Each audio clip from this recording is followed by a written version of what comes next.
সিঙ্গুরের ডাকাতকালীর অলৌকিক মাহাত্ম্য। নমস্কার বন্ধুরা, স্বাগত আমাদের চ্যানেলে। সম্পূর্ণ তথ্যটি বিশিষ্ট লেখক শ্যামসুন্দর দত্তের লেখা সিঙ্গুরের ডাকাতকালীর সম্পর্কিত তথ্যাবলী।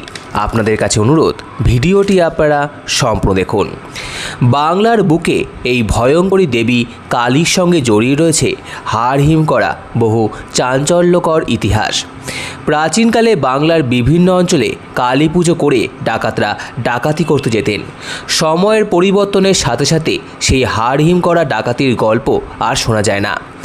ডাকাতি করতে যাওয়ার আগে এই পুজো দেওয়ার কারণ ছিল দেবী কালীর কাছে প্রার্থনা করা, যাতে তারা তাদের কাজে সফল হয়, তাদের যেন কোনো ক্ষতি না হয়। সিঙ্গুরের এই ডাকাতকালী নাকি খুবই জাগ্রত, তাই ডাকাতকালী মন্দির ছাড়া আশেপাশে আর কোথাও কোনো কালী পুজো হয় না। এই চত্বরে তিনটি গ্রামে মল্লিকপুর, জামিনবেড়িয়া এবং পুরুষোত্তমপুরের কোথাও কোনো কালী মন্দির নেই। এমনকি এখানকার কোনো বাড়িতেও কালী ঠাকুরের ছবিওয়ালা ক্যালেন্ডার টাঙানোই নাকি নিষেধ রয়েছে। শোনা যায় সিঙ্গুরের এই ডাকাতকালী প্রতিষ্ঠা হয়েছিল ডাকাত সর্দার সনাতন বাগদির হাতে। সরস্বতী নদীর তীরে বাস ছিল সনাতনের। ডাকাতি করতে যাওয়ার আগে গভীর রাতে নিবিড় জঙ্গলে মা কালীর উপাসনা করতেন তিনি। প্রায় 550 বছর আগে সিঙ্গুরের ডাকাতকালী মন্দিরকে ঘিরে রয়েছে নানান ইতিহাস।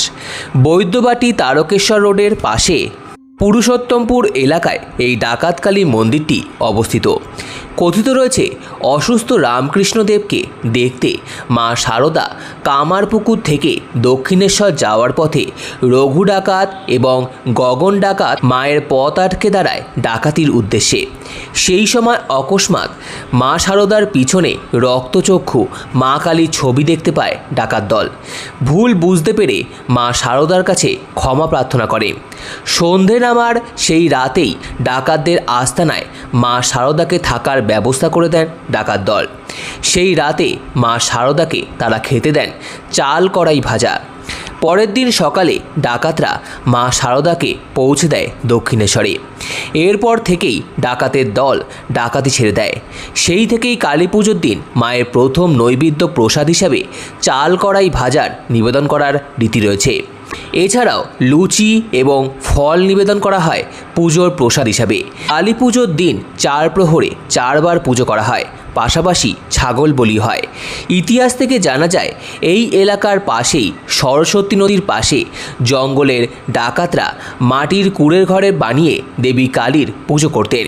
পরে বর্ধমান রাজার দান করা জমিতে গ্রামের মোড়লরা এই মন্দিরটি তৈরি করে মূর্তি প্রতিষ্ঠা করেছিলেন। কালী পুজোর দিন মোড়লদের পুজোর পর অন্যান্য ভক্তদের পুজো নেওয়া হয়। মা এতটাই জাগ্রত যে এই কালী প্রতিমার পুজো ছাড়া কেউ অন্য কোনো কালী প্রতিমার পুজো করার সাহস পায় না। এলাকার মানুষ বছরে একবার কালী পুজোর দিন শূদ্রদের আনা গঙ্গা জলে মন্দিরের দরজা বন্ধ করে ঘটের জল পাল্টানো হয়। সেই সময় কোনো মহিলা মন্দিরের ভেতর প্রবেশ করতে পারে না।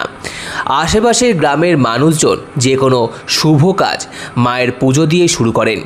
এছাড়াও পুরুষোত্তমপুর, মল্লিকপুর, জামিলবেড়িয়া এই 3টি গ্রামে কোনো কালী পুজো হয় না। মন্দিরের সেবায়িত বলেন এই কালী মন্দিরই হুগলি পুরুষোত্তমপুরের ডাকাত কালীবাড়ি নামে পরিচিত।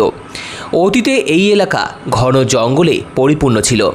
ঘট প্রতিস্থাপন করে মা কালীর পুজো দিতেন ডাকাতরা।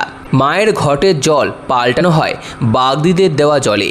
উঁচু ভিত্তিবেদির ওপর প্রতিষ্ঠিত দক্ষিণামুখী আটচালার মন্দির। গর্ভগৃহের সামনে ত্রিখিলান প্রবেশদ্বারযুক্ত অলিন্দ। মন্দিরের গৃহে প্রবেশের প্রবেশদ্বার একটাই। মন্দিরের সামনে রয়েছে একটি নাট মন্দির এবং সমগ্র চত্বর পাঁচিল দিয়ে ঘেরা।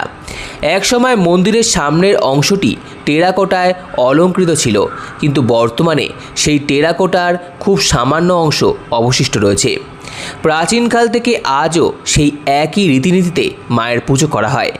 কালী পুজোর দিন দূর দূর থেকে বহু ভক্তের সমাগম হয় এই ঐতিহ্যবাহী জাগ্রত দেবী ডাকাত কালীর মন্দির সম্পর্কিত সম্পূর্ণ তথ্যটি শুনে ভালো লেগে থাকলে অবশ্যই চ্যানেলটিকে সাবস্ক্রাইব করার জন্য অনুরোধ রইল। সম্পূর্ণ ভিডিওটি দেখার জন্য আপনাদের সকলকে অসংখ্য ধন্যবাদ।